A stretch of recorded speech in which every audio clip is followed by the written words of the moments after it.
আমি অনেক সময় একটা গল্প বলতাম, আগে বলতাম, এখন বলি না।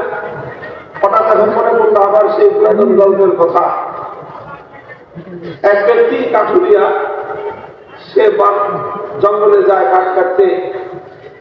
একবার যখন কাঠ কেটে জঙ্গল থেকে ফিরে আসার সময় জঙ্গলের এক পাশে দেখে একটা বাঘের বাচ্চা, ছোট।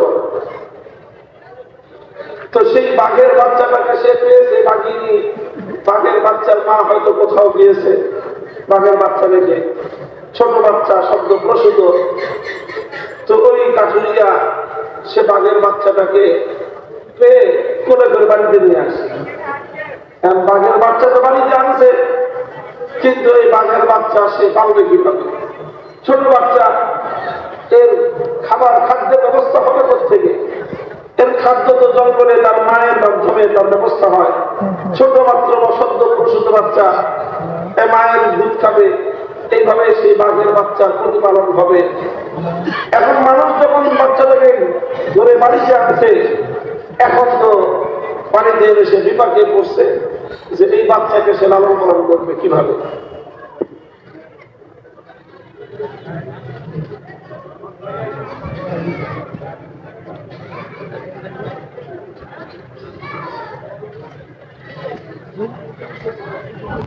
اللهم صل على محمد وعلى آل محمد كما صليت على إبراهيم وعلى آل إبراهيم إنك حميد مجيد।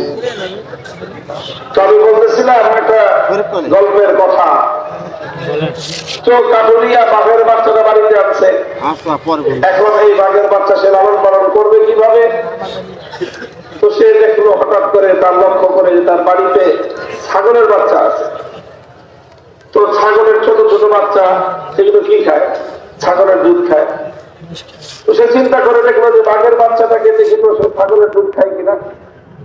তো বাঘের বাচ্চাটাকে নিয়ে ছাগলের ওলনের সাথে তার মুখ লাগিয়ে দিচ্ছে। এখন বাঘের বাচ্চা পেটে ক্ষুধা, মুখে যখন দুধ পড়েছে, তো এটা তার বাঘের বাচ্চার দেখার দরকার নাই, এটা বাঘের দুধ না ছাগলের দুধ। তো সে ছাগলের দুধ খাওয়া শুরু করছে, তার পেট ভরে গেছে। তো সমস্যার সমাধান হয়ে গেল যে ছাগলের দুধ খেয়ে বাঘের বাচ্চা বড় হয়েছে। তো এইভাবে ছাগলের সাথে বাঘের বাচ্চা থাকতে থাকতে ছাগলের বাচ্চাও বড় হয়, বাঘের বাচ্চাও বড় হয়। যখন বাচ্চাগুলো একটু বড় হয়েছে, তো কিছুটা বড় হইলেই তো ছাগলের বাচ্চার মাথায় সিংহ যায়, কিন্তু বাঘের বাচ্চার মাথায় কি সিংহ যায়? তো এখন ছাগলের যখন সিংহ দিয়েছে, তো ছাগলের একটা স্বভাব হলো নতুন নতুন যখন সিংহ যায় তখন ছাগলের বাচ্চা খুব বেশি গুতাগুতি করে, যেখানে পায় সেখানেই গুতা দেয়। নতুন পানি উঠলে যখন ব্যাঙের লাফালাফি পারে, নতুন ক্ষমতা পাইলে রাজনৈতিক নেতা পার্টি নেতাদের উৎপাদ বাড়ে। আর ছাগলের বাচ্চার সিংহ যাইলে ছাগলের বাচ্চার উৎপাদ বাড়ে। তো এই ছাগলের বাচ্চা সিংহ জন্মের কারণে গুতাগুতি করে একটা আরেকটার সাথে, গুতাগুতি করতে করতে বাঘের বাচ্চার সাথে গুতাগুতি করে। তো বাঘের বাচ্চারা যখন ছাগলের বাচ্চা গুঁতো দেয়, তো বাঘের বাচ্চাও গুঁতা দিতে আসে। এখন বাঘের বাচ্চার মাথায় তো নাই সিং, ও ছাগলের গুঁতা দিতে অতিথি ব্যথা পায় আর কান্দে, আর অপেক্ষা করে যে আল্লাহ তুমি আমার দুটো সিং দাও, এই সিং দিয়ে আমি ছাগলরে গুঁতাবো।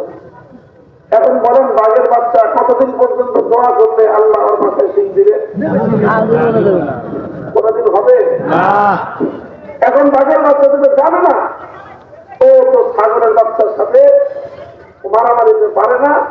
এই জন্য এখন সে আল্লাহর কাছে দোয়া করে, খতমে খাতে গান করে, কত কিছু করে যে আল্লাহ তুমি আমার দুটো সিং দাও, আমি ছাগলের সাথে পারতেছি।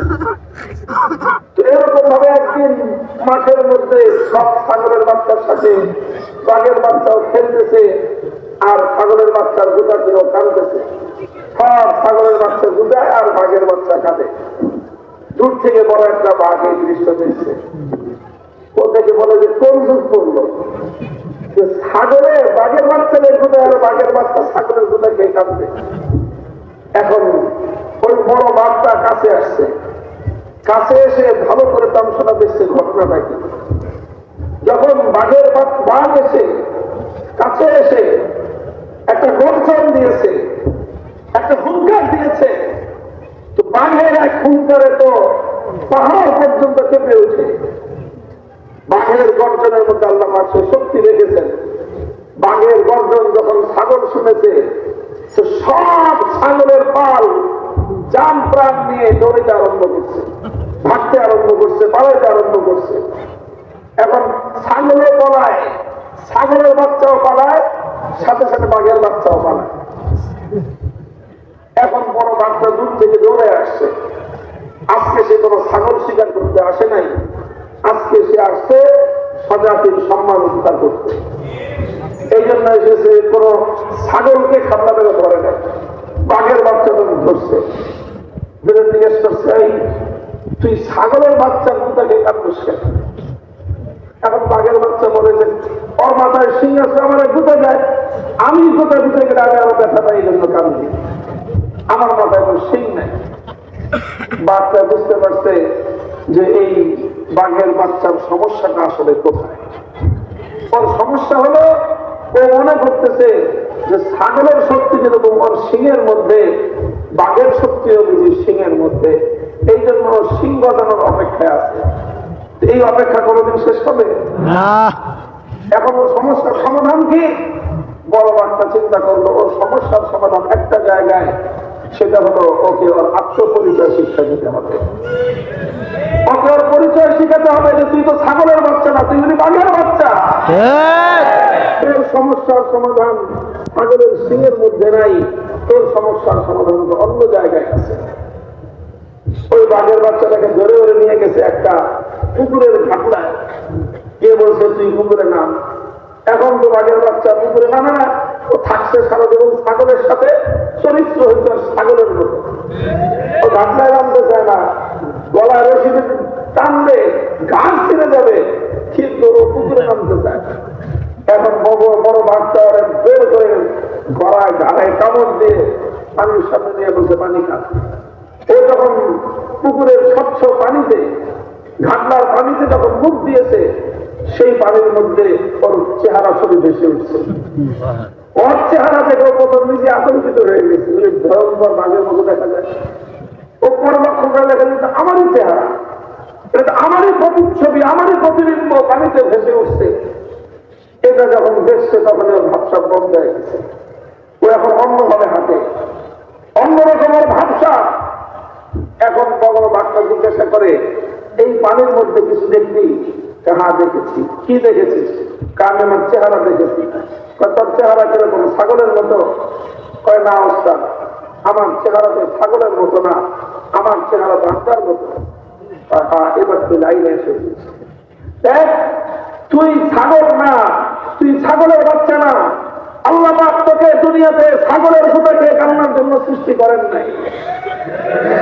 তুই আর আমি, আমরা হলাম এক জাত, আর আমাদের জাতের নাম হলো বাঘের জাত।